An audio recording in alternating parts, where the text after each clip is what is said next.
I've got my phone here. Put that shit on silent, bro. What is happening, ladies and gentlemen? Welcome back to another episode of SportsZone. And as you can see, I'm joined with a very, very special guest, a good friend. He knows a lot of my friends. He knows a lot of my family. He knows a lot about fancy fashion for the feet. And also, he definitely knows about his fitness. None other than Courtz Kickz. Welcome to the show, brother. Yes, my G. How you doing, bro? I'm all good, man. I'm all good. I'm blessed. It's kind of cold out there, obviously, but yeah, staying warm, staying fed. How about you? Still staying wedge? Just trying not to get too wedge. You know what I'm saying, blood? Because it can get peak out there, man. Trust me. Yeah, man. Some of the bodies are made in the winter. Obviously, we're coming out of the winter. You've got to stay active. That's the main thing. Just stay active. It's easy to get lazy. Even myself, it's hard to, because I'm a gym guy, so I'm motivated by the whole social aspect of it as well.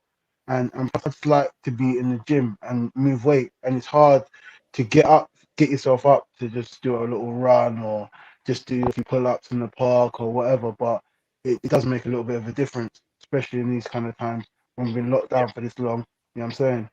But anyway, man, let's get to the meat and potatoes of what we're going to be discussing today. I was going to say, sorry to cut you. I just wanted to let the people out there know you're not just a gym guy, but you're actually you got not just one job. You got a few things going in it. So obviously, that will come across in your answers definitely. But my man is active. Let's just say that active. He's not just working on himself. He's actually helping people get better. So big up to you and your endeavors.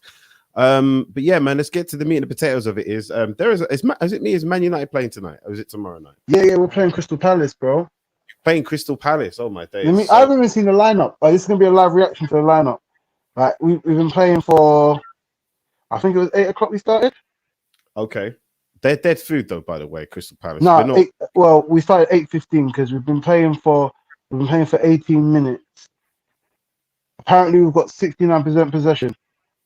That means and Crystal Palace got 30%.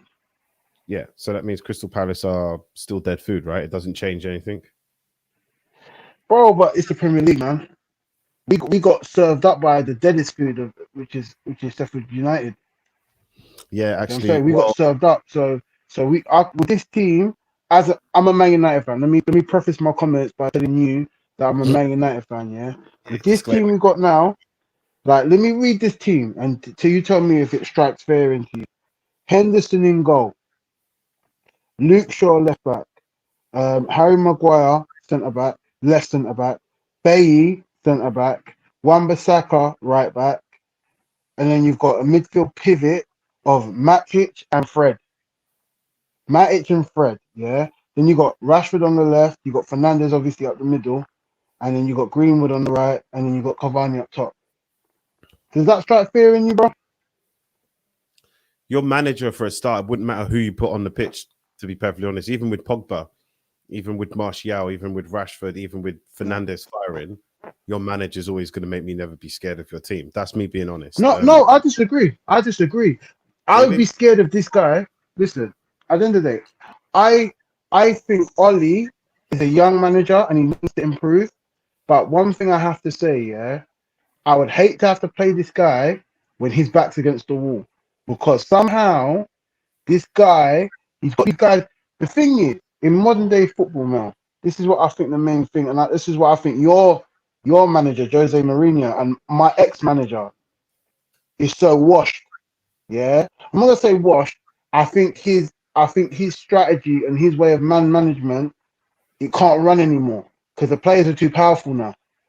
The players are too much of a valuable commodity, and product on the pitch is too much of a valuable commodity. So once you've lost your dressing room, do you know what I'm saying? You're done. You're done out here. So what are you implying? Mourinho may have lost many dressing rooms, and based on that pattern, he's on borrowed time at Spurs. I think he's on borrowed time at Spurs. I definitely think so, because the reality is the situation is this.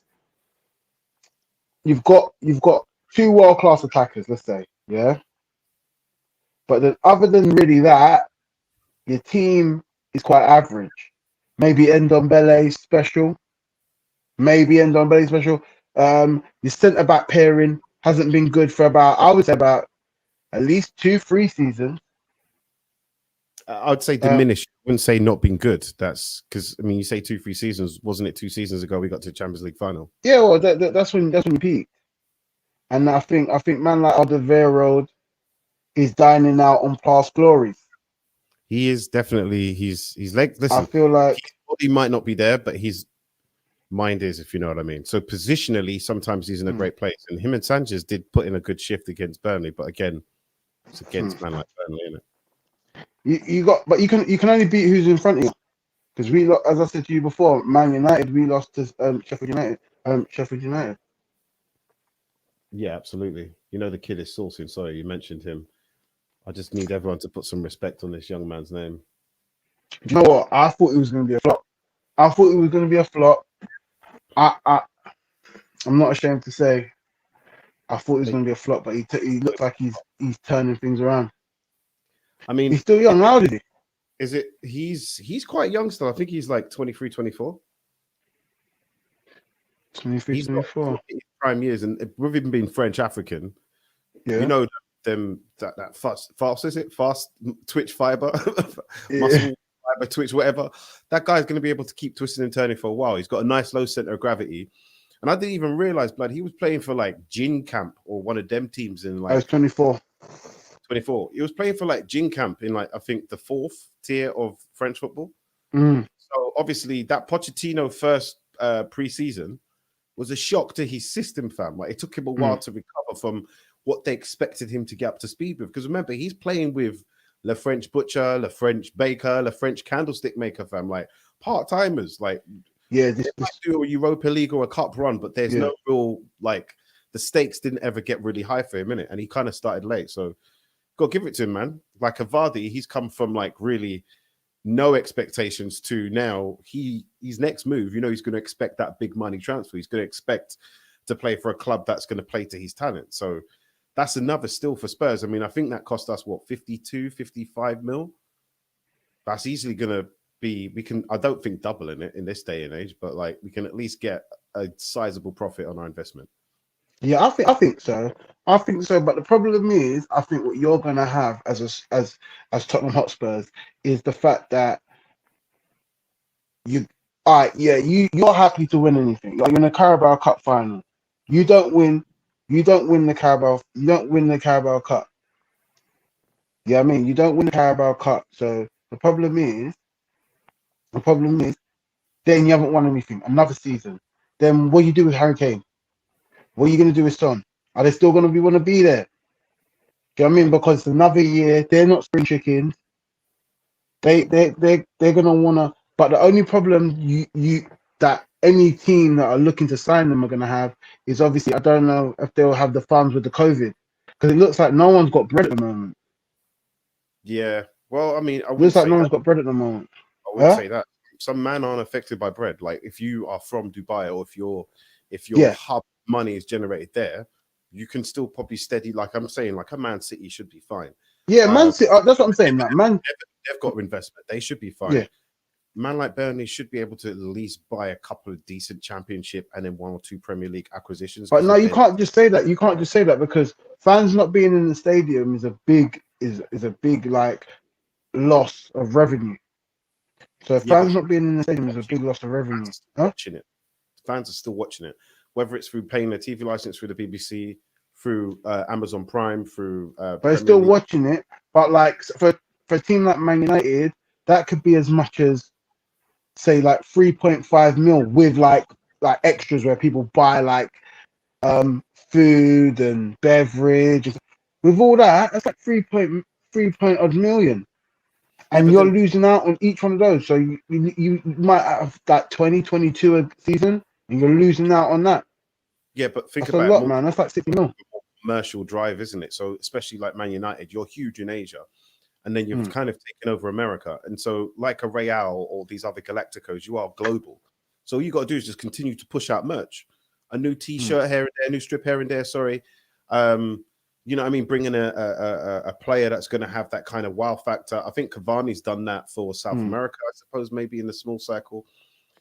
Fred maybe carrying the torch for Brazil. But what you've tried to do, at least as most clubs have, it's bringing like a different market to try and tap into, or the social medias, or do you know what I mean? Like they are trying a thing.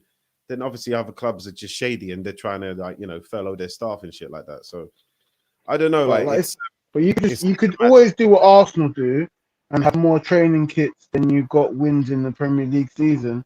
Like you can always do that. Do you know what I'm saying?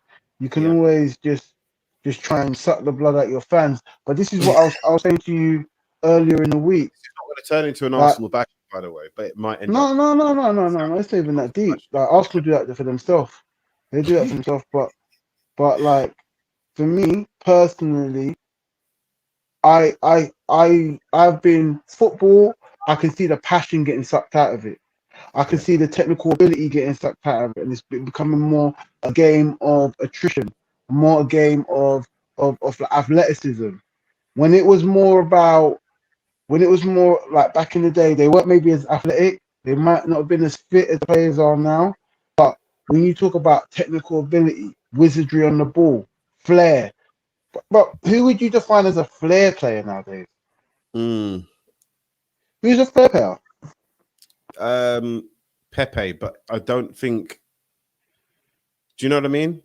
Like a player like Pepe. Let's say if you were. So I'm talking about name in world football right now. Name your top 5 flair players. Flair players. You got Neymar.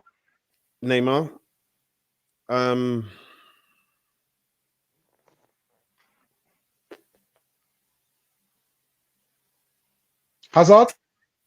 Yeah, this is what I'm saying though, because when you say flair, but he's not really out. Would you call Hazard? I wouldn't call him a flair player. He's got a bit of trickery, but I wouldn't call him a flair player. As well, isn't it? That's why Neymar's just an undisputed shout. It's a yes. I'm thinking like because certain man have picked up injuries, isn't it? So but I'm just saying, you're like top 5 flair players. Like Maddison, Foden, those two are flair players for me. But they are functional flair players. Like they realize what they have to do to get into a team. But then you see their magic shine in like every other second or fourth touch. So I would say those two are up there. But Maddison's injured. That's why I kind of didn't want to know if I can include him. But okay, I'll be cheeky. That's free. I know he's having a bit of a bad game, but Roberto Firmino, like I know he's not scoring much, but like trust me, the way he's got flair. Yeah, he's got flair, man. I feel like sometimes the way he just suckles men in, and then he's just passed the ball off to Salah Mane. Yeah. He's definitely got to get a shout. And Ndombele blood, that's flair blood. That's fair. That's sourcing and flair, fam. But you see what I'm saying? Yeah. But you get my point? Yeah. When I talk about how they're removing flair, functional and flair, they can't just expect their ball blood. Like a Mesut Ozil got found out here. Do you know what I'm saying? So, but like, you say that, but all it does for me just means that the team that can marry, has got the technical, you can still get a team with technical ability, and dominate. That's like what Man City's doing. They've got a team full of technicians, and they're dominating. So the problem I have, is that now majority of teams it's just a war of attrition. You don't really see intricate patterns of play. You don't really see, back in the day, you like there would be a team and they would have a way of scoring a goal.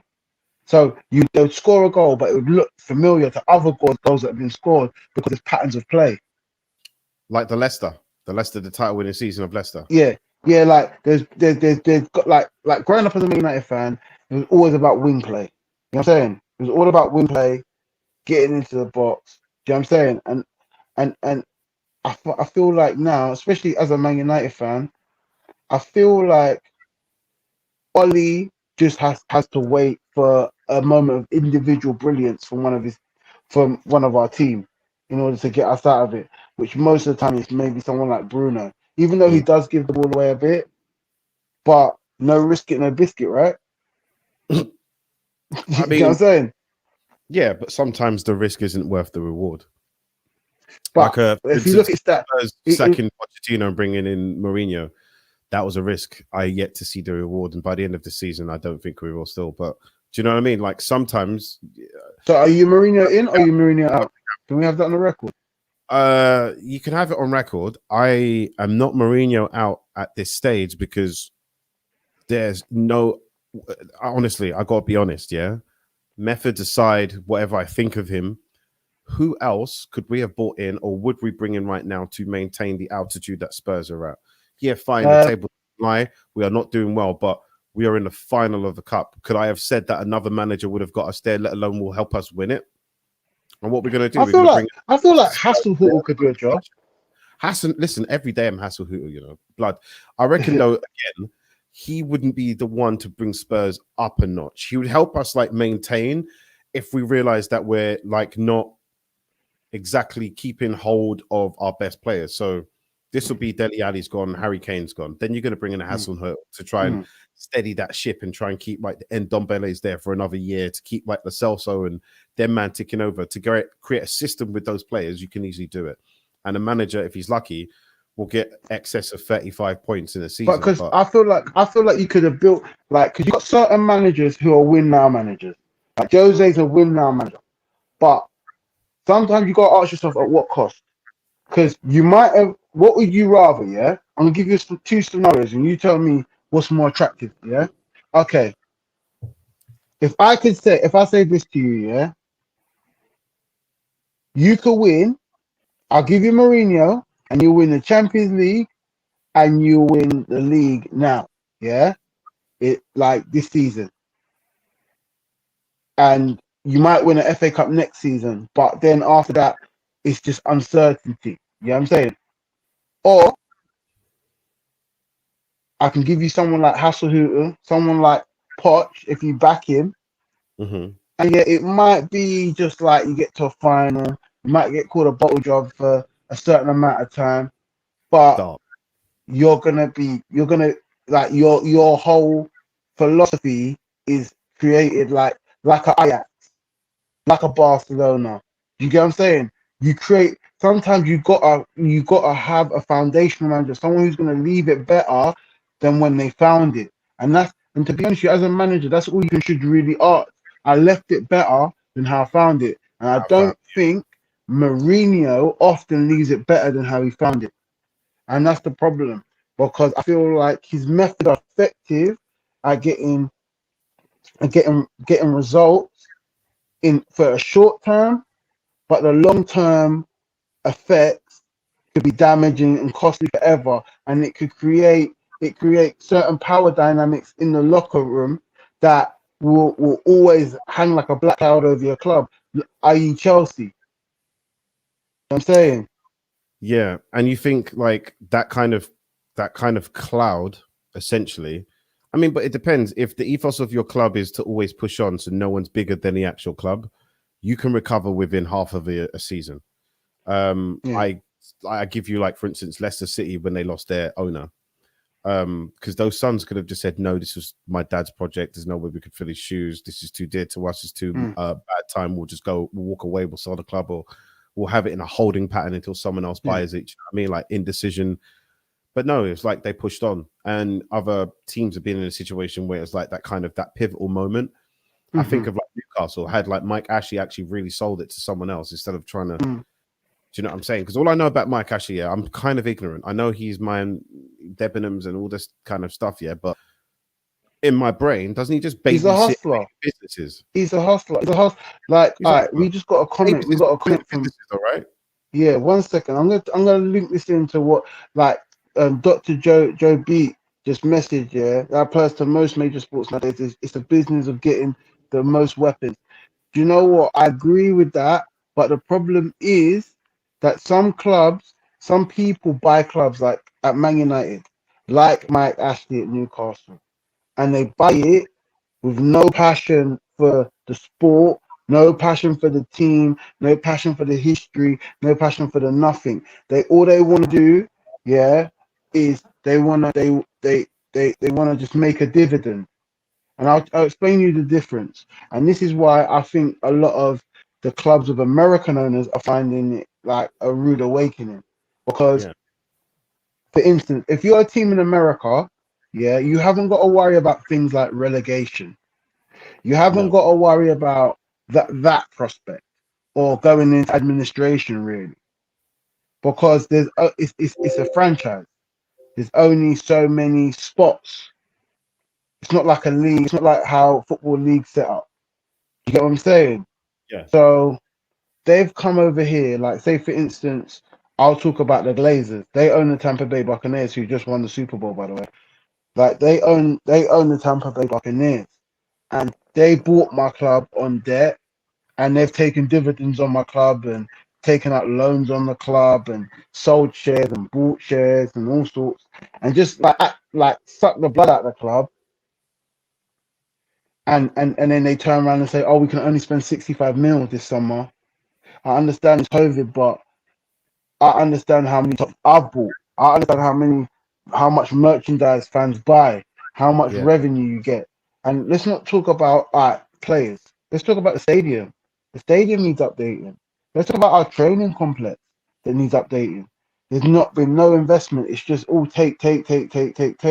Whereas people criticize the likes of Sheikh Mansour, or they criticize the guys who own PSG or Abramovich, yeah. Mm. But at the same time, at least they're bringing a bit of hype to football. Yeah, at least they're putting their money where their mouth is, and they're trying to push the game forward. I feel like certain people are just trying to cash in, and I Yeah. think that's the main problem that we're having with football in general. I think everyone now is just trying to cash in. I think even the players, to a certain degree, Of course. the passion's gone because Yeah. like, do you know what? Like, I'll be honest with you, yeah. There's a saying, yeah, like that.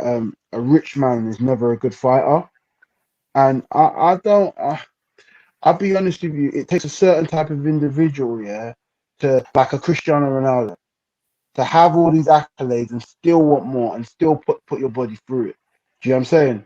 And Yeah. that's why I feel like Ronaldo and Messi are just still one and two, like, in our generation. You know what I'm saying? At the moment, because the problem is the desire there, the appetite there after you get that big contract, after you sign that 3 year, 200 grand, or once you make that 50 mil move. You know what I'm saying? And it's I mean, like, it's difficult, man. but you know it. Okay, so we know it from like football, and obviously when the Neymar Mbappe summer, when that happened, that was like kind of ripples effect. It kind of created like a historical landmark, so to speak, where the transfer like market was completely different. Then you had like certain taxes put on the player just because they were born from England, or they were doing bits in the Bundesliga, and then they come to the Premier League and their stats completely plummet. Then you also have those other situations where, for whatever reason, like a COVID, or a team is involved in like a horrific tragedy where the club is cut in half. Then you kind of get moments where they either galvanize from that moment and they go on to be like real good champions, or they use that as like a platform. And I like Leicester as well, still with the owner passing. Or you get like the team just slowly dropping down the divisions, and then people talking about them 10, 15 years from now. I remember when I watched this team play football. Do you know what I'm saying? Like, man like Brentford, do you know what I'm saying? Like, they are on the up, whereas man like Leighton Orient, blood, they would love a dollar right now. They would love a pound. They'll love a euro. They'll love any shekels to help their club try and get back to where they used to be. So it's a slippery slope, man. Sometimes certain, like Barcelona, I think their transfer system has been so dodged for the last few years that they're in trouble right now. They need to sell Messi. And the truth is, Messi needed to go before that anyway, but they held on. But where's Messi gonna go? I mean, he might just go back City? to Argentina. Do you know what I'm saying? Go back to Argentina, bro. There's no one who's gonna afford. Bro, he's still gonna. Messi is still trying to cash out. So yeah, believe you and me, he ain't going back to Argentina, bro. But I'm saying he could do like a world tour where he spends literally like 1 year or half a season at different countries, blood, and just boost the merchandise in there. Really, that's what would make sense if he joined Man City, or at least the City group, because then that gives him access to. They've got their teams, or like if they strike up a deal with Red Bull, maybe he goes to Bundesliga. Would you? If you had the option at Spurs, would you take Messi right now over Bell? At Spurs over Bell? No. They can both settle in the same team. What's wrong with that? No, I'm saying Messi. If they said, if Barcelona said, "Yo," if Barcelona turned around and said, "Yo, we'll straight swap Messi for Bell," would you do it? I mean, we don't even own Bell, so the hypothetical don't make sense. No, You mean like I'm just saying, you've got Bell. we've They're got Bell? saying we'll stop you. It's a We'll stop you, yes. Bell. It's a yes. So you're taking Messi over Bell? Do you think a player like Messi would allow? It depends though. If it's the Messi show, if he's trying to do like a Barcelona, then we're done out here, innit? But then again, like I would say, and I love him to bits, especially this lovely resurgence in the last few games. But how many more years do you think Gareth Bale is going to be at this level? I think I'm giving him 2. If he buckles down and he says fuck golf, it's about this right now. If he really like imagine, because this is the thing, we've been given narratives for this youth. And I know it took him a while to get his body and his confidence ready to be performing as the way he has been now. And arguably our best player for the last 4 games in all competitions. So if my man is saying, okay, do you know what? I'm actually going to turn into that Gaza that I was back in the day. Like, I'm not exactly going to do all of the tearing down the wings, but I'm going to keep my moments. I'm going to Zlatan Ibrahimovic my chance because I've got techers. I've got techers out of the arse. I just have to wait for my moment and bang.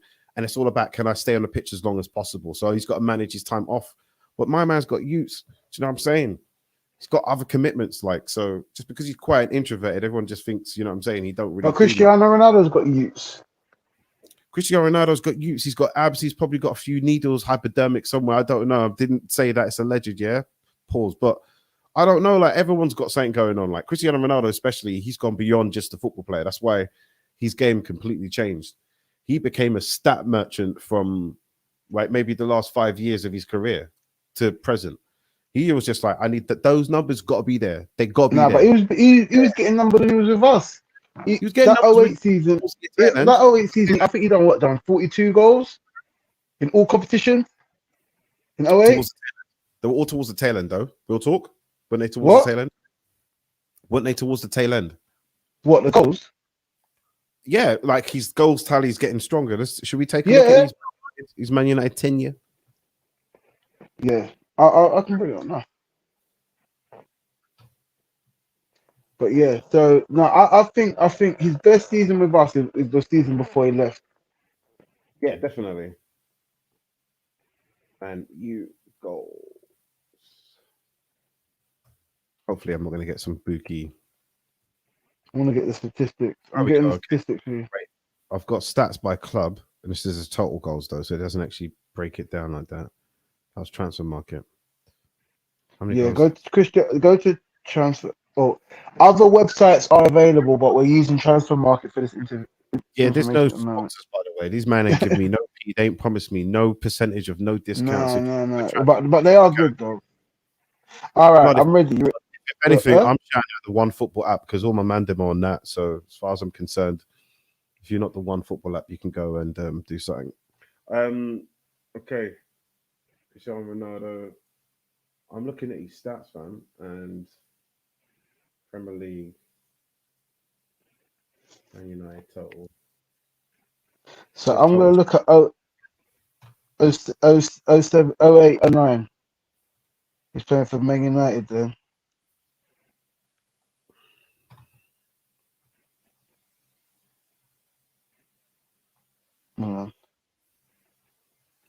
He's 08-09 series. Yeah, I'm cul-de-sac that transfer markers and Mazza. Hopefully you can pull it up because I've started to get a migraine. I'm like, nope. Doing the stream and talking is enough. It's like walking and chewing gum. But I can't multitask to save my life, bro. Hang on. So, I can break it down into Premier League, yeah? In 08-09, he scored.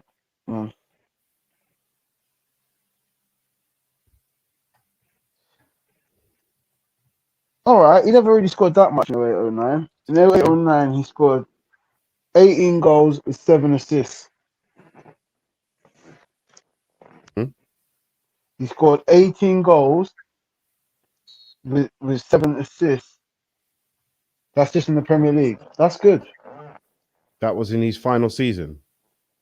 I believe so. I believe 08-09 is final. The season before 2007-2008.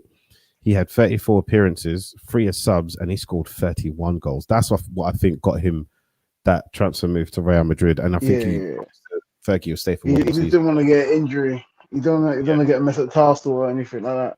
Season before that, 34 appearances and 3 substitute appearances. Again, he scored 17 goals. Before that, in 2005, 2006, he scored 9 goals. So I think he's steadily increased into his best. But the season before he left was his greatest achievement: 31 goals in the Premier League. So he scored 31. 31 goals, mate, in 34 appearances, 3 as a sub. That's a mad. That's a mad. Do you know how much of a mazza that is? It is mad, but honestly, I'm gonna take a look at Gareth Bell. Gareth Bell. Listen, Gareth Bell played like a man possessed. Gareth Bell. I don't think Gareth Bell's touched 25. You don't think what? Sorry? I don't think Gareth Bell's touched 25 in the season. Well, we should see, my friend. We shall see. I don't think he's touched 25 in the season. Okay, so Premier League.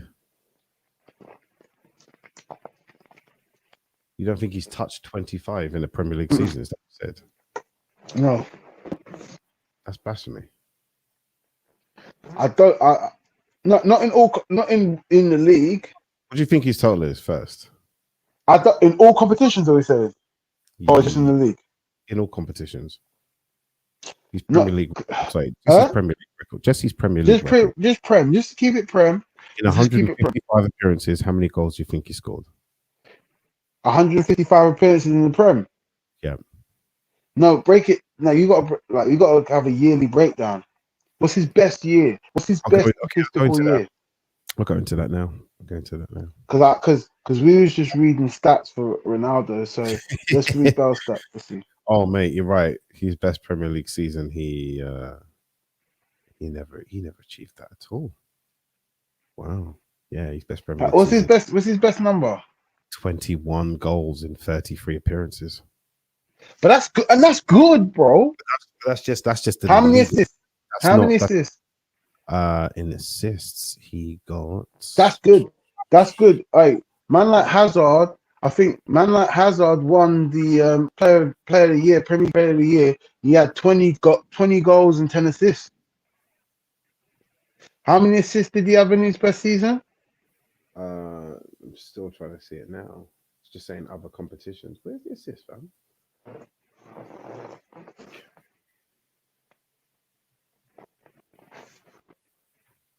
Because that's still a good number, but it just kind of shows you the level Ronaldo's on, isn't it? Like, yeah, definitely. That's mad, and because Bale is levels. Bale is a generational talent, let's say. And Ronaldo just takes the cake, and Messi's numbers as well. Yeah, that's what I'm saying. That's when it's astronomical. They said he was untouchable in his golden season where he won. It was the plaudits that he won, to be perfectly honest. But how many assists did he get? Because assists is like, I like goal involvements because that helps, because it's like, because you know what, it's like Firmino, because sometimes you get like in like the NBA, you get credit for like a good pass to an assist.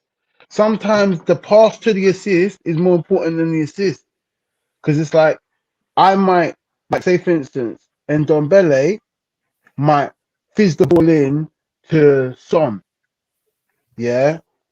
like from midfield, and now he's cut out maybe 3 players from that pass. That's a key pass, and that's a key pass. You know what I'm saying? To then Son can do a bit of magic and then kick it past and kick it to Kane, and he scores. But Son gets the statistic, but the real goal that season, where he scored 21 goals, he had 9 assists. See, that's good. That's good. He also on some selfish shit. He was like, "Fuck everyone." I like that. Yeah, but 9 assists is cool. 9 assists is all right. Yeah, 9 assists is all right. He had 30 positive goal involvements, which basically got Spurs in the Champions League. So he saved Boris's job as well. So when he got sold, he'd already scored 3 goals that season. That was it. He dips it. Yeah. No, do you know what? He's a skillful player. He's a skillful player. Could you bear with me 2 seconds? I'm just got to quickly get a charger from my phone. I'll be back 2 seconds. Yeah, man. Of course, of course. Ladies and gentlemen, while I have you admire my boys decor, I just need to quickly charge my camera for a second.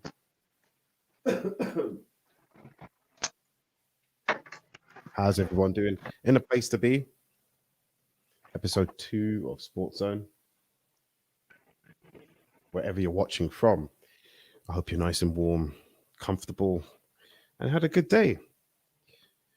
Currently, it's about 9 o'clock in the evening in the UK, 7 minutes past 9 to be exact, and I'm quickly taking a look at the Man United score because it's always fun to see your rivals thrive or get their butts kicked. It's all nice banter for later. I'm back. I'm just telling the people I'm keeping an eye on the United score. We're back. You guys are a rival. Let's face it. It didn't used to be this way. Who? Man United? Yeah, we used to be a fly that you guys used to swap.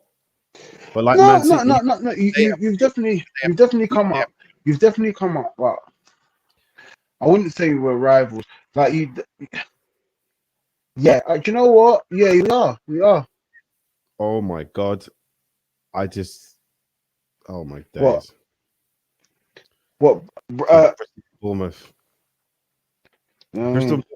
I mean, what do you think about football in general? Because I would say Norwich are running away with the championship. Brentford are doing their thing, and then you've got those other journeymen that are just there and thereabouts, and they've always been there and thereabouts. Do you know what I'm saying? Like always looking over the Premier League wall, so to speak. So I'm about to bring my camera up. Sorry for the disrespect. They are always like clinging for Premier League, or if they're lucky enough to beat the playoffs and get in the Premier League, blood. This is a holiday for you. We know you just want to come and visit Old Trafford and the Spurs Stadium and take selfies and try and get a T-shirt. But you man know you're going down in it. You man know you're going down in it. You man know you're going down. And this is what I was saying. This is what I was saying earlier. You know when Arsenal were in the relegation battle, yeah. that was hilarious. I was loving that during lockdown. We just entertained Arsenal. It's fucking. That got me through lockdown. That little saga got me through lockdown. But they seem to turn around now. But what I was saying is that you see when you're at that end of the pitch, that end of the table, yeah, you can get sucked in, or you can just drift away. And I knew Arsenal was gonna pick up enough points. They would have enough quality because it's just there's certain teams I think there's certain teams in the Premier League that are just not of the quality to be in the Premier League. So like say for instance, you Sheffield United, they did well last season, but realistically, even when we played them last season, they just didn't seem to have that quality. See what I'm saying? That one player or two players that can do something mad. That's what I think it is now. I just think it's like you can be an organized unit and you can have one or two stars, and they do something mad and do well, like just like yourself, like Spurs. Do you know what I'm saying? But it's once you get the threes, the fours, do you know what I mean?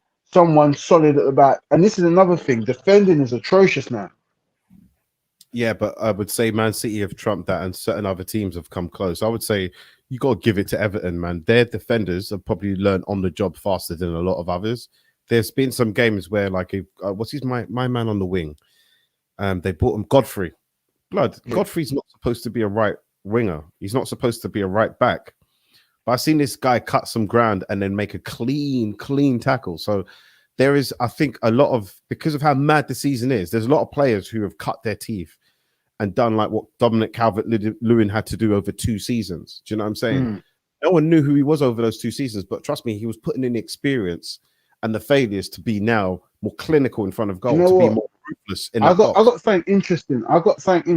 If you was manager of Man United, I'm gonna give you a hypothetical. If you was manager of Man United right now, yeah, and I actually got this from KG on the United stand. I was thinking about it today, and I want your opinion on this. Okay. Basically, he was saying that what if? Okay, so it's clear that Ollie doesn't rate Donny van der Beek. It's not Ollie signing. I think he wanted Jack Grealish. Yeah, and you never got him, and it's not his time. And I think, all right, I'll give you this scenario. Pogba stays in the summer. Mm-hmm. You get Pogba to stay in the summer. Okay, you don't want Donny. Real Madrid wanted Donny. So you say, all right, Varane, you're having contract issues. You've got 1 year left. I'll give you Donny 25. You give us Varane. So now you've got Varane as your centre back. You've got Pogba who's staying. I would probably do like me personally, if I had ambition, like if I was at the helm of the club, like or I was director of football at a club that had the ambition to be the best team and had the resources that Man United have, in a realistic window, I would probably go Dennis Zakaria, which cost me about 45 million. He's a baller, And apparently, or he's a yeah, destroyer. it's hard. Because we need a CDM. We need someone, because if we had someone like an Ndidi, yeah. Can you imagine a midfield three of Ndidi, Pogba, and Bruno? Yeah, that, and then you've got that. That is just that's industrious. That's creative. Do you know what I'm saying?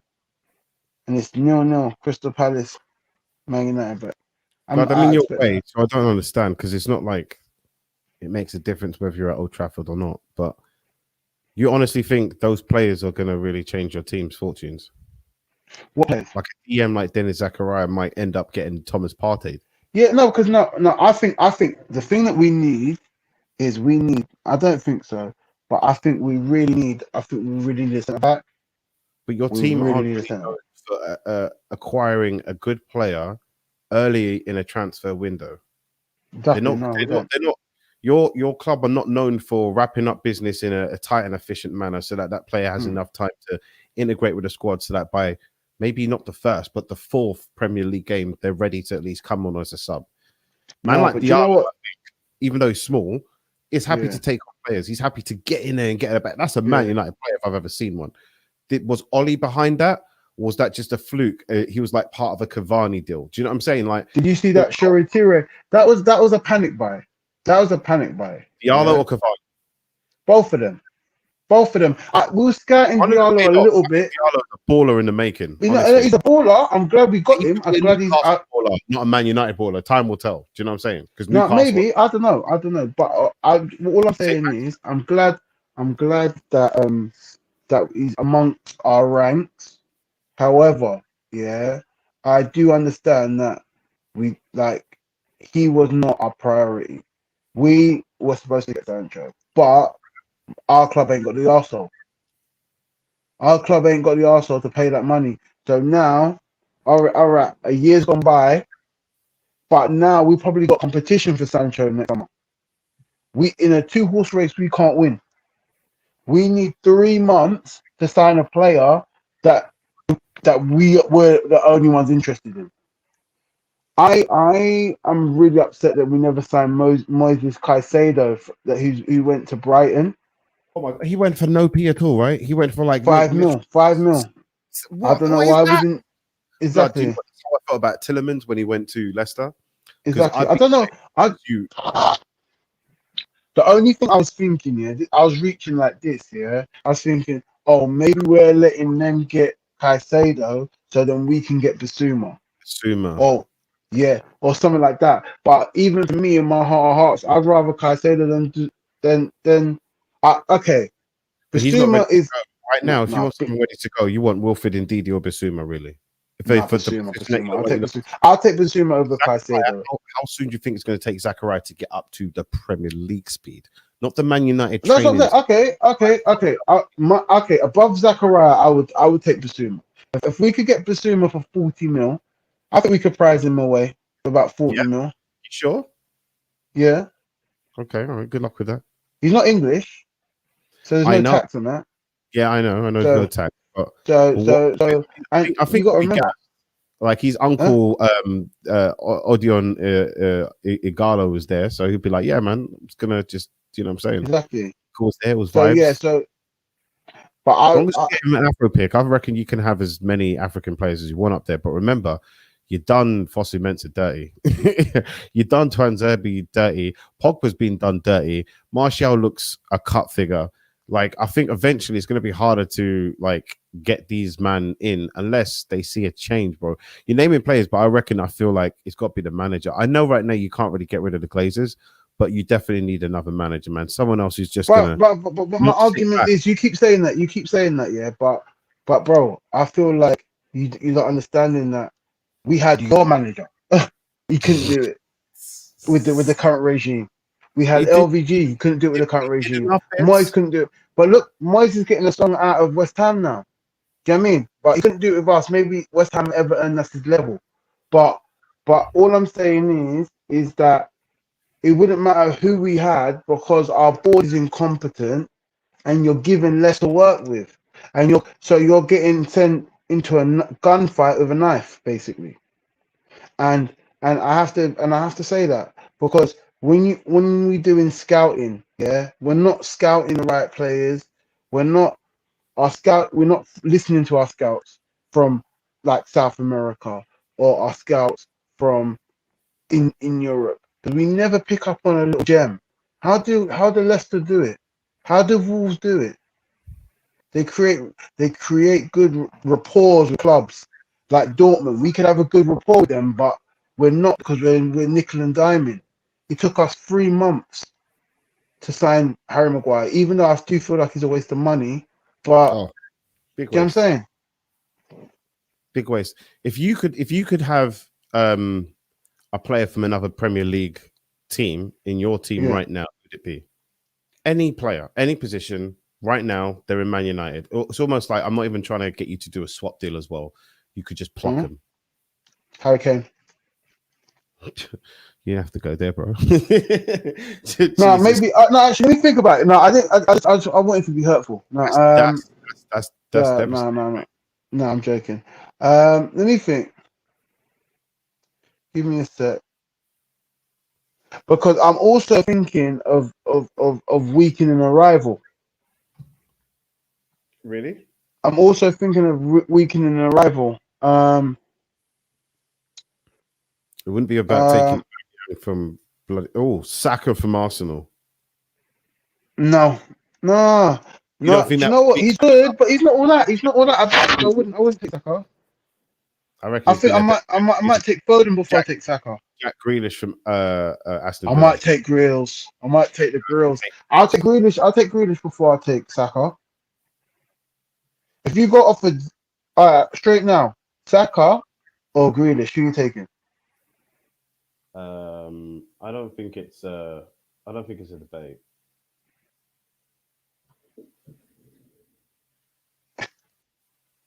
Yeah. I'm taking a man like Grills, but he's doing that, because he knows. He's like, niggas, I'm carrying sorry, ladies and gentlemen, I'm gonna have to bleep that one out. I'm carrying this team on my back, okay? I'm carrying this goddamn team on my back. And he's done it, bro. Do you remember that derby where man punched him in the face? It was but that's because he's local, isn't it? He probably knows the brother. Same, bro. It meant a lot. He probably owes him a $5.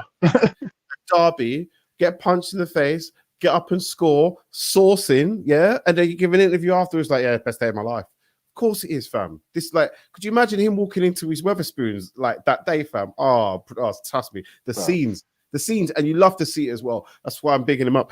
I would have to steal Jack Grealish, definitely, because number one, we had an innings, I think, like 2 or 3 transfer windows ago where it was like 25 mil, and we balked at that price, bro. Exactly. Imagine if you had. All right. Hang on a minute. So you could be playing, like, you could technically have a front three of Grealish, champagne football, and Ndombele. Maybe Højbjerg's not in there, so could you imagine if Ndombele or Sissoko? I don't. That's you can still use Højbjerg. Højbjerg could be your pivot, and Ndombele and Højbjerg your pivot. You put Grealish in the 10. Grealish is a 10. Dele Alli coming off the bench. Blood.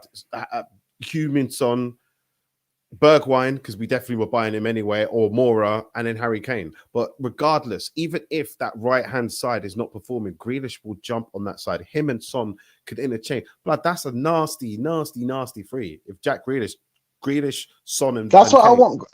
That's why I say I might take Grealish over Sancho. Over Sancho at Dortmund. Actually, I don't know. Sancho's hard, you know. Sancho's hard, you know. Premier League teams. I said Premier League teams. I didn't want it to get this messy. You start throwing that German. But I'm saying, okay, I'll ask you. English tea, fam. I'm saying Sancho or Grealish. But Sancho, bro, that's it. We've just deaded that discussion. Yeah, we've moved on to now comparison, or is it just because obviously it's not Saka or Grealish is not even an issue. We all said we take Grealish. Yeah. So okay, so all right, go on for my team. Yeah, I have to be honest.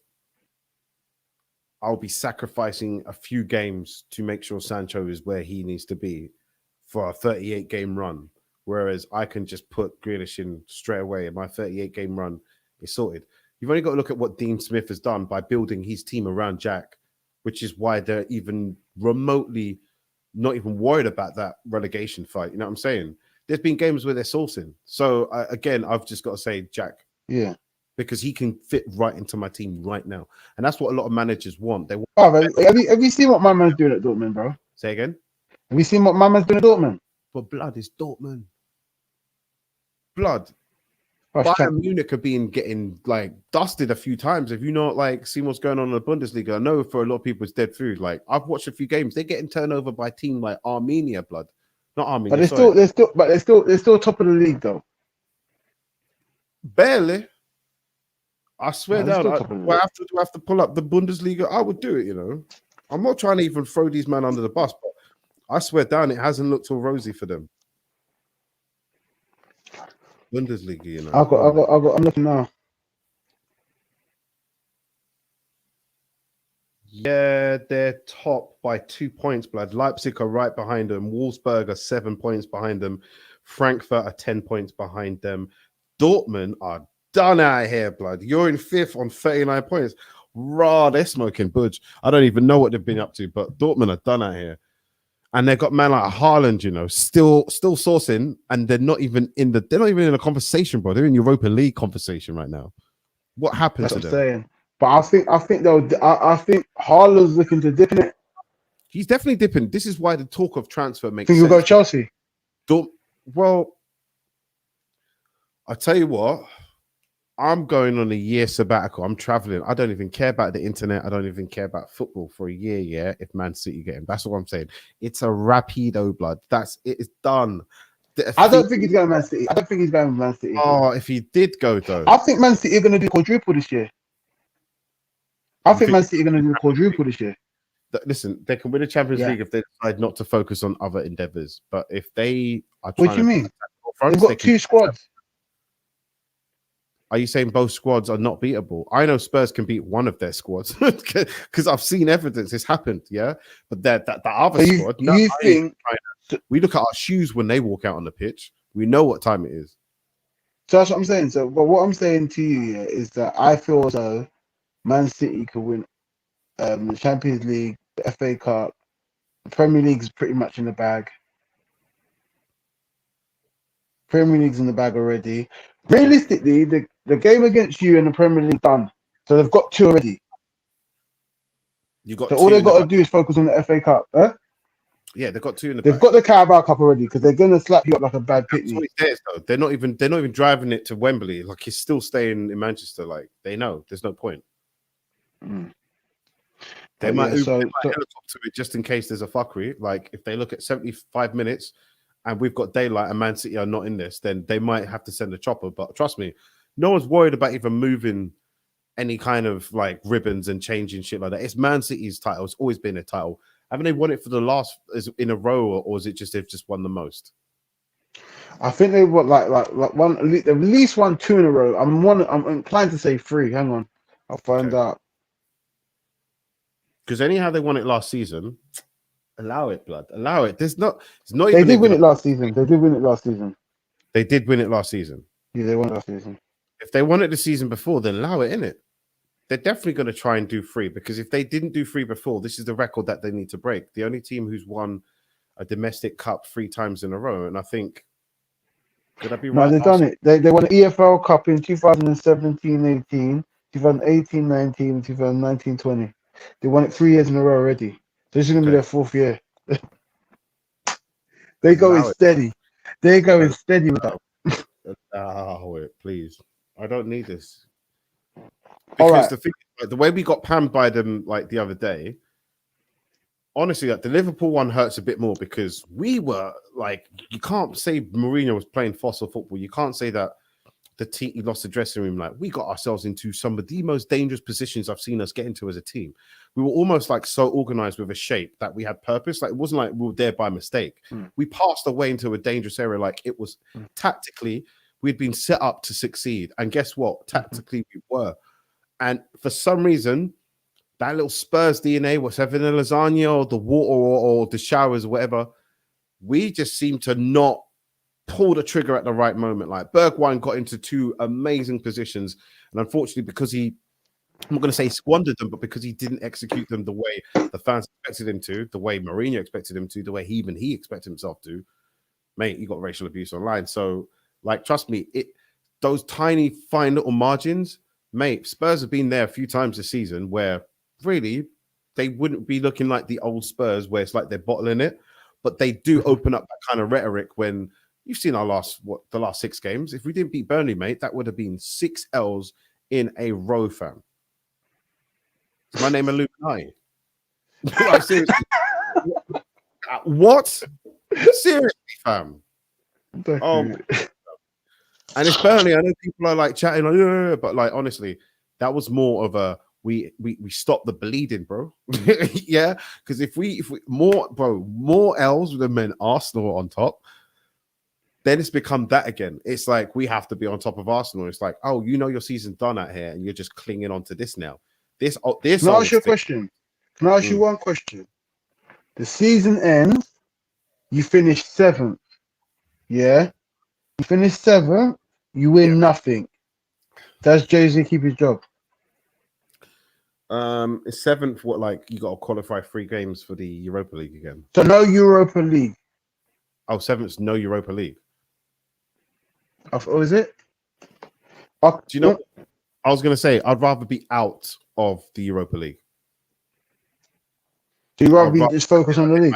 Season not qualify for Europe at all. If I can't get Champions League, which is obviously what the successful target would be, and a trophy, Champions top 4 or a trophy, essentially. I don't think you're going to get top 4, bro. I think your best bet is to try and win the Prem.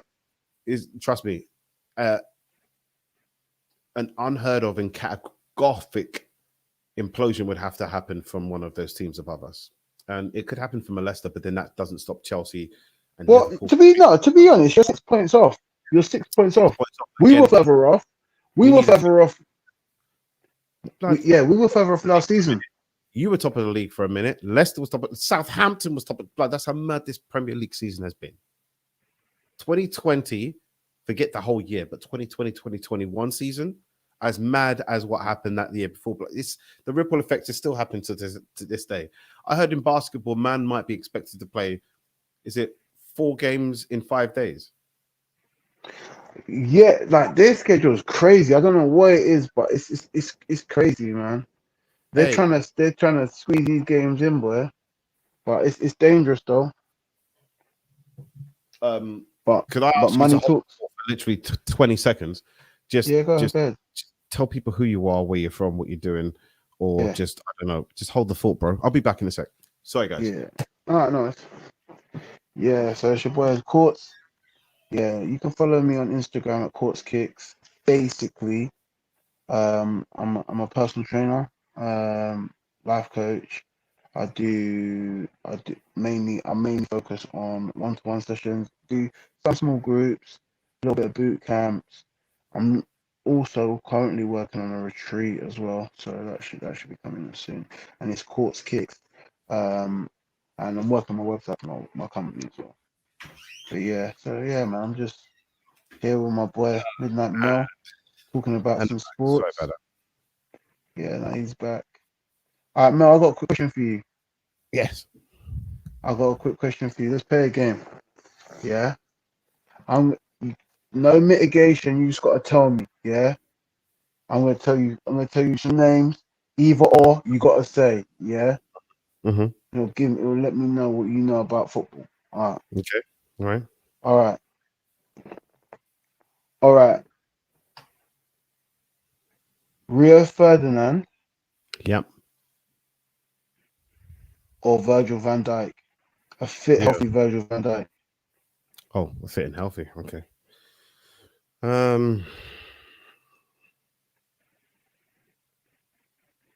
We're just talking about prime, yeah? Yeah. You're gonna say, Rio Ferdinand. oh, okay, I thought you were gonna say some dumb shit.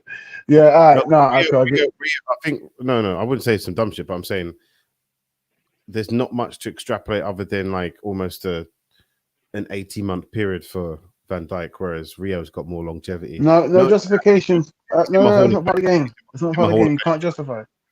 It's not part of the game. Okay, I've got one for you. Okay. Yeah. Grealish or Gascoigne?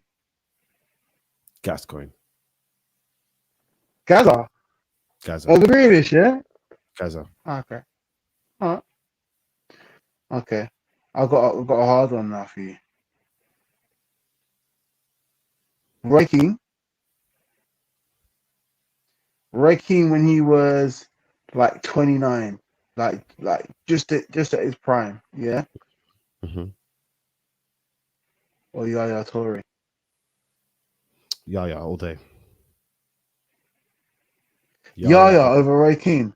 Do you know what? Can I just? I will give you some homework. Yeah. Like, what's his name? Buster Rhymes. Yeah. No. Okay, but okay, I might agree with you, but I just want you to watch the 1999 semi-final against Juventus. Yeah, it's the greatest midfield performance put on by any player I've ever seen, and man bossed the midfield of Kante, not this Kante, Conte, who's the manager of Inter Milan at the moment, Edgar Davids, and I want to say who is also in the midfield. I'm gonna find out, but that was the greatest. That was the greatest midfield perform. Oh yeah. Oh sorry, I forgot the main guy, Zinedine Zidane. Midfield: Edgar Davids, Zinedine Zidane, and Conte, and he bossed them. But I'm just saying he was a driving force, and plus the reason why I like Roy Keane, yeah, is the intangibles. He brings accountability. All your other players, they cannot fuck around when this guy's on the pitch. They cannot do it. I found out, honestly, seriously, right? I'm not. Like Yaya's great. Yaya's a great player. Yeah, he's probably a better player than he's definitely a better player than Roy Keane. But I'm looking at the intangibles. I'm looking at I've got an extension of the coach on the pitch.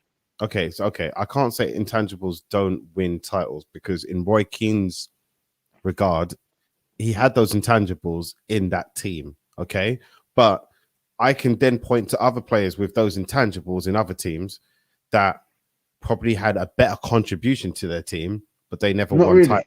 They won Champions Leagues, but they never won titles. I disagree. Roy Keane's bad man, but I'd have Steven Gerrard in my midfield rather than Roy Keane.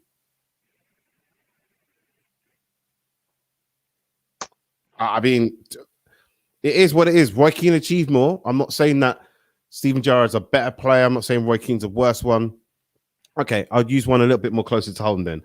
Henderson's importance to Liverpool, but then his ability over a Kevin De Bruyne. We're not comparing each player by their ability, but we're saying De Bruyne can drop out of Man City and they can still keep going up. You know the justification portion. The justification portion has just gone straight out the window. I said you can't justify it. But no. But I'm just saying. I just said you can't justify it. But we're just sitting here on the second one, and we're just being justifying the hell out of it. Okay, all right. Okay. I'll give you one: Zinedine Zidane or Ronaldinho. Ronaldinho. All day, every day. Okay, we agree on that. Ronaldinho, man. Like I love Zidane though. I do love it. I've got Zidane boots up in my loft. Yeah, I love Zidane, yeah. But I'll be honest with you, yeah. They brought a different Zinedine dynamic to Zidane, their team, innit? huh? They brought a different Zinedine dynamic. Zidane was great, but I like Ronaldinho was a showman. Ronaldinho, I never forget that game Barcelona versus Chelsea in Champions League, and he he was just on one. He was just on one. He's just a baller, man. Mm-hmm. I love what he stood for. I love what he stands for. Um, like just that youthful exuberance playing. But then Zinedine was so silky. He was like a maestro. He was like a Rolls Royce. Do you know what I'm saying? He was like a Rolls Royce, and Ronaldinho is like a Lamborghini. Do you get what I'm saying? Or a Um, Bugatti, like yeah, but a the thing is, Bugatti. almost like, okay, I know you're using it in that semantics. I'm gonna try and pull it in another way. There, Zidane or Yaya Toure is a sledgehammer. Zidane is more of a Scalpel. huh? I was gonna say a scalpel. I was going to say Ronaldinho was a scalpel. The precision behind what he knew he was about to do with the ball. He would do a madness like woof, where how those basketball tricks where they look like they're going to do something but they still got the ball in their hands. He would throw enough of a quick movement where that player was sold enough of a dream that they've already run halfway down the pitch and slipped over on their own mistake, and he's just standing there with a smile on his face like, no, Broken ankles. do you know what I'm saying? It's like he had such an unnatural, like he had feints. He sold so many dreams, bro. Trust me. The Silent Night, dreams, like those bros need to holler at him, bro, because he had people literally sleeping on the job, all watching for the wrong reasons. And he goes, the ball's not there, bro. It's over there now. Do you know what I mean? I'm just gonna run in front of you and he had some physicality about him as well. You couldn't just like. But that was a good one. But it's got me thinking though. But Zinedine Zidane is phenomenal though, man. And I don't know, man. Dynamic, bro. What did he bring to the team? That was a good one. But I have to say Ronaldinho just because for me, I saw more of him at work, and I like that style. I like that whole Brazilian samba style. For that me Barcelona personally, was mad then as well. That's when, like, I think people, our generation, started looking at Barcelona like as a team that they could viably pretend that they support for some whatever reason. Do you know what I'm saying? Like before, it was just postcode, didn't it? But then man's was just like, no. I got one for you, bro. I got one for you. Harry Kane or Alan Shearer. Harry Kane. Harry Kane. Harry Kane. Harry Kane. Said it 3 times. I can't say it again, otherwise he's going to appear behind me pissed. He's got kids. Okay. Why? I would say his goals per game ratio. His goal per game ratio higher than Alan Shearer. Harry Kane ain't finished yet. Arguably, maybe Shearer probably started playing football at a certain roots level. But are we just talking about like respectively in the top flight, right? When they got to their like, he's got the most Premier League goals. By how much? I mean, Harry Kane's not that far behind him. Kane's I don't think it's close. I don't even think it's close. Even if Kane's productivity from 30, he's got 200. He's got 283. He's got 283 Premier League goals. Who has Alan Shearer? Yeah. Okay, and how much does Harry Kane have?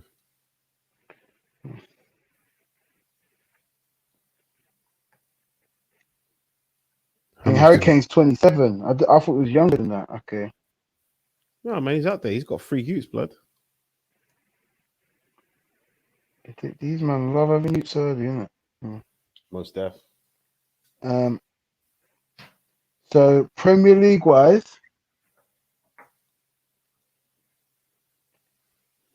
he's got 157. Okay, and that's in what, 5 seasons? That's from 2009, bro. What do you mean? That's from 2009, my G. And he's got 157. So even so let's do this, yeah. So he's got to get another 130. He needs another 130 goals. Yeah. I was going to say, Poch was the one that actually put him front and center as like But I'm manager. just saying, you're talking about catching Alan Shearer, so he has to score for the next 6 seasons. He has to score 20. Let's work it out. Yeah, I'm gonna do the mathematics to tell you. So No, so basically, cut the so crap he's at, in the next. I mean, this season, however much he's on, but in the next 3 seasons, he's got to score 30 plus goals. That's his only way of getting close to this record. He has to score 30 plus goals. no. He's Let's got do to. it. Let's do it mathematically. It's gonna be interesting for the people at home. So he's short. So Alan Shearer has 283 goals. Yeah, he's got Damn. 157 goals. He's got 100. Let me just double check. I believe he's got 157 goals in total thus far in 230 appearances. Yeah. So so I'm just gonna work this out for you now. Yeah. 283 minus 157 equals that's 126. So 126. Let's say how many years has he got left at the top? I think he can do another 5 years. I Five think he years can go another 5 years. easily. He'd be Yeah, he can go 32. another 5. He could do it because He- if he goes another 5 years, yeah, like at the top level, 126 divided by 5. He only has to score 25 goals a season for five Yeah, years. I'm just saying 30 to smash the record to make sure that you can sit down with your grandkids, kids. Bruv, has he ever scored 30 though? Yeah, he's high He's never scoring. scored 30 in a Premier League campaign. Has Harry Kane ever scored 30 goals in a Premier League campaign? I don't think he has, bro. 20. You I'm got to gonna remember he's been injured a lot as well. 26, 27. I'm gonna guess. I'm gonna tell you now. Competitions he hit 30, but no, yeah, you're right. In the Premier League, maybe 26, 27. So he's got to hit that. He's got to be on because you got to remember as well with Harry Kane, he's got injuries as well. He gets injured. He's had long spells of injuries. Yeah, he scores like 17 goals. He banged 17 goals in 2018, 2019, 2019, 2020. Let's see how much goals he scored last season. Yeah, he's around 18-ish mark. When did he burst on the scene? Was it 2017, 2018? Under Poch, basically, when Poch first came in, he's the one that gave Harry Kane like a proper first Oh, team. he did score 30 goals. He scored 30 goals in the Premier League in 2017, 2018. Let's do I think that was our last 2016. season at White Hart Lane, isn't it? Yeah, he With scored 30 goals. So I got to put some respect in his name. And then the season before that, he scored 29. So he's been doing it. 2015, 2016. Let's see. 2015, 2016. 25 goals. So now he's been putting it in. I've got to put more respect in his name because I didn't expect to see these numbers. A lot of people don't realize, and it's not even just that. It's the fact even that 2014, 2015, he got 21 goals. yeah, bud. From as far back as 2014. All right. Bro, You know what? I've got to put respect on Harry Kane's name. Too many people don't, man. I appreciate that. Do you know what I mean? Like, so it's 2000. There's really he's been hot for 5 years, 6 years. That's impressive.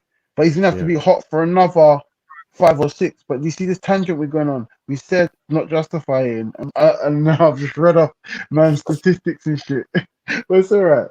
It's all right. It's how we are. Harry Kane or thing, and I picked Kane. Okay. Like knowing what you know now with the deep dive in numbers, yeah. No more explanations now. I'd be just outright pick people. Yeah, I don't want to ruin it for you. All right, but look, three more. If we can segue, all right. I still feel like it's 0-0 against Man United, bro. I still feel like it is. Oh my god, man. What? When did they start becoming the mandem that killed all my actors, bro? They used to be like guaranteed certified, bro.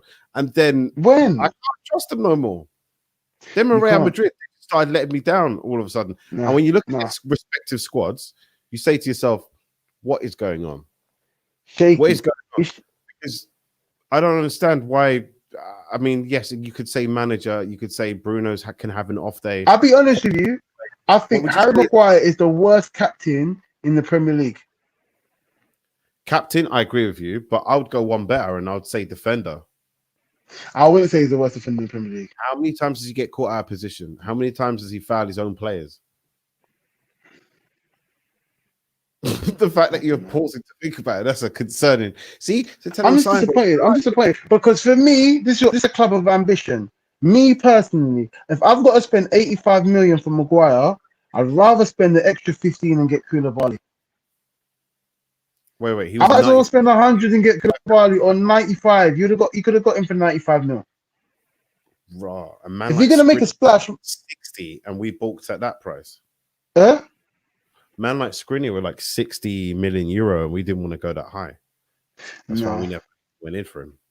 But I think Milan. But I don't know. But do you know what? I think I'm really worried about signing defenders from Italy just because of the change of pace is so drastic.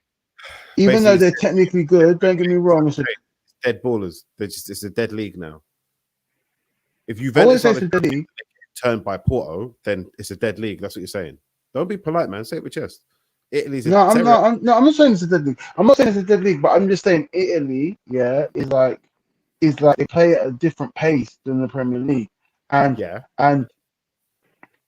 you can still be a good defender and come from there because Koulibaly was in Syria, so and I would take Koulibaly, but you've got to judge it from European competition and how they deal with certain opponents and how they deal with certain teams with certain characteristics. And I feel like someone like Skriniar, he reminds me a bit of Vidic. You get what I'm saying? I think he would need someone next to him who could sniff danger a bit and is a bit more kind of the pacey one. You know what I'm saying? Like a Davinson Sanchez. Yeah, tactically aware with great positional sense, and then. That's not Davinson Sanchez. Like someone like Varane. That's why I like Varane. Saying a player that would be in the mode of to make a Davinson Sanchez shine. In other words, tactically aware in a great position, and then he says, "Sanchez, go get that ball, go and attack that guy." In other words, and he just mops up. Yeah, mops up. You know what I'm saying? So you say Skriniar is like a Vidic. I think he's more of your rock. He's your rock. He's the centerpiece, and you can build around him.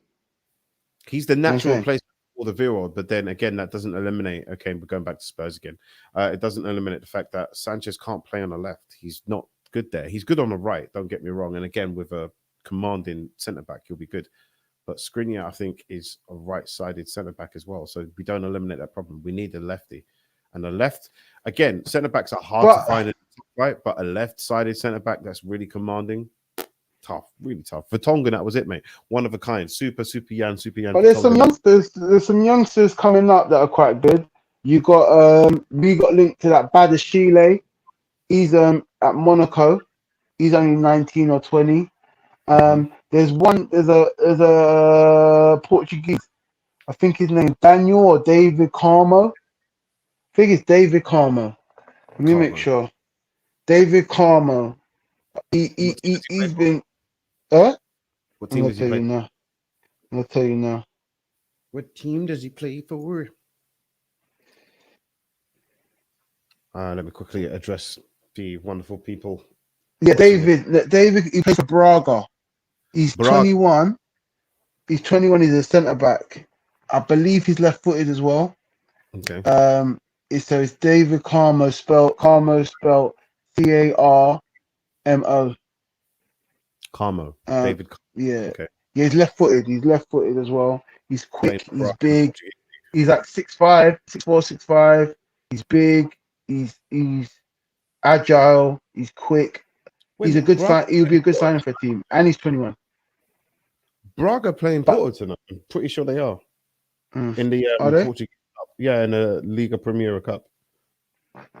Yeah. So yeah, like there's some youngsters. You could maybe do a youngster, and like buy a youngster, but I feel and like coach him up, because I think nowadays with the astronomical fees and transfers that clubs are gonna want.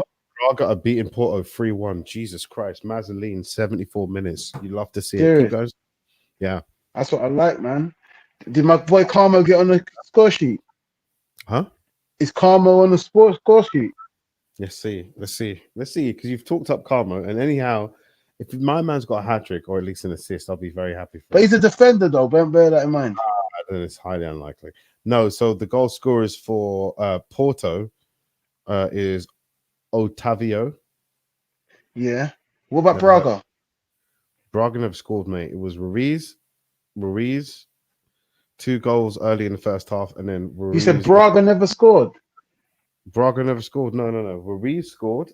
Ruiz. Bro, you're not listening to what you're saying. You're saying Braga never scored. Braga played. Sorry. I thought you meant Carmo. Sorry. I have Braga. Oh, ladies and gentlemen, just try that again, shall we? Completely lost my head. So, Porto scored only, what's it called? A goal, but it's not worked because they're 3 goals up. Lucas Piazon and is it Anthony Ruiz or Ruiz A? Never heard of this player before. Oh, Abel Ruiz. Yeah. He's a forward, 21 years old. Never heard of him before, but he scored 2 goals in this game. 2 early goals. And then Lucas Piazon tidied it up. They've done that nasty, though. Braga we're going for this goal, blood. All 3 goals in that first half. And Porto only now just reacting, but you can't start late in some games. Some teams are just saying, blood, we know how these men like to do it. Like to pass it around side to side and get it around to every man so their thighs get warmed up. Just run for them, fam. Some teams aren't ready for it. And I don't know what's going on, but this is a weird season, man. I'm just going to wait to the end when the dust settles, and I'll just say, okay, how a team's going to assess the damage, how they're going to patch up, and then we move. I'm just hoping to see some decent acquisitions. At this moment, with it being still 0-0, I believe we're playing at Selhurst Park. Yeah, but it doesn't matter if you're at the crack. Yeah, it doesn't matter. It doesn't matter. Beat them. It doesn't matter. It's still 0-0. It looks like Benteke Zaha's not even playing. Not playing. Not playing. That's what I'm saying. How can you not beat them? We're not a good team. Blood, anyhow you man let Andros Townsend score and start sourcing, blood. I swear down, blood. Ollie outpost this tomorrow morning. But blood. I need to find out where Andros Townsend got his hair done. Because I'm looking to get mine done, bro. Like, I got a little bit of coastal erosion here. Bro, he went to Bruv, we look like a before and after for Andros Townsend. He's actually got a mullet, innit? He's got like a mad throw and stuff like that. Yeah, bro. I would too. Bro, if I got a chance again, I always kept my hair low like this anyway. But if I have my chance again, I might even just have, like these young boys that are having it now. Like I have twists. I know it wouldn't suit my big face, but I don't care. I still have it just to have it. Doing the ASAP Rocky, bro. Just twist. Right now, I reckon you get more love doing a Rick Ross, honestly. Man might even have to put some baubles on it and like my name, like I'm global. Trust me, you walk into Rick Ross's last 6 bangers have been global. So if you walked into like Japan or different countries, bro, trust me, you might just get favor. You get me? They might give you the key to this. Yeah, bro. Like honestly, I keep listening. Who's doing their ticket at Rick Ross, bro? The last 2 times I see you pop up on a music video, I was just like, wow, this sounded nasty, and he ain't even dropped. Like sometimes when a rapper comes in and it drops the energy. Nah, man. Sometimes, bro, listen, Rick Ross. Yeah, I put this out there. Yeah? Like they were doing that. Like when we're still in lockdown, but when lockdown 1, when they were doing the versus battles. Oh yeah. Snoop did one against, was it somebody? Busta Rhymes, was it? Yeah, I think so, something like that. But yeah, and I said, I think that Rick Ross beats 50 Cent in a battle, in a versus, track for track. I think he beats 50 Cent. Oh yeah, 50 20 songs. 20 songs. I mean, 50 did the violation though. Honestly, you got to look for what it was. 50 did the more vios, like sitting there with his baby mom and airing that dirty laundry and stuff like that. Like that was more. But no, listen. Rick Ross has the final laugh. He does. Rick Ross is not even let that even affect him. The only person who's really got 50 done dirty was Ja. That was it. Everyone else, even Fat Joe, he beat Fat Joe. Fat Joe put him in his place. The Locks, he tried it with the Locks, and they quickly put him in his place. Remember when 50 tried it with the Locks?